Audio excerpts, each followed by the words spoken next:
নমস্কার বন্ধুরা। ধনতেরাস কি? ধনতেরাস বা ধনত্রয়োদশী হলো বাংলাদেশ আর ভারতের অধিকাংশ স্থানে উদযাপিত দীপাবলি উৎসবের প্রথম দিন। এই দিনটি হিন্দু পঞ্জিকা মাসের আশ্বিন বা কার্তিক কৃষ্ণপক্ষের ত্রয়োদশী তিথিতে পালিত হয়। ধন্বন্তরীকে ধনতেরাস উপলক্ষে পুজো করা হয়। তাকে আয়ুর্বেদের দেবতা হিসাবে বিবেচনা করা হয়। তিনি মানব জাতির উন্নতির জন্যে রোগ যন্ত্রণা থেকে মুক্তি দিতে আয়ুর্বেদের জ্ঞান প্রদান করেছিলেন।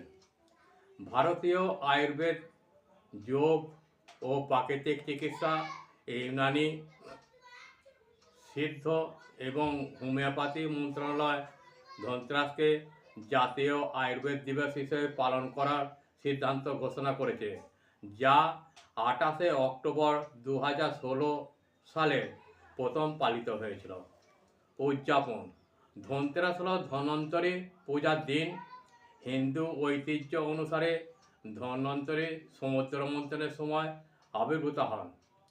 তিনি এক হাতে অমৃত পাত্র ও অন্য হাতে আয়ুর্বেদ সম্পর্কিত পবিত্র বই ধারণ করেন। তাকে দেবতাগণের বৈদ্য হিসাবে বিবেচনা করা হয়।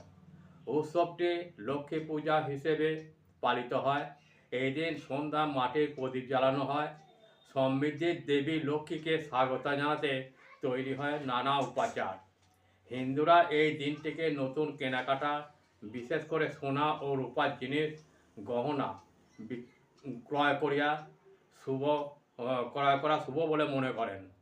গুরুত্ব: ধনত্রয়োদশীর দিনে সমুদ্র মন্থনের সময় দেবী লক্ষ্মী দুঃসাহস থেকে আবির্ভূত হয়েছিলেন, তাই ত্রয়োদশীতে দেবী লক্ষ্মীর পূজা করা হয়। আমার এই প্রয়াসটি আপনাদের ভালো লাগলে আমাকে একটা শেয়ার, সাবস্ক্রাইব ও লাইক করতে ভুলবেন না। সাবস্ক্রাইব খুবই কম, তাই একটু বড় ধরনের ভিডিও দিতে পারছি না। নমস্কার, সাবস্ক্রাইব করুন, পাশে থাকুন।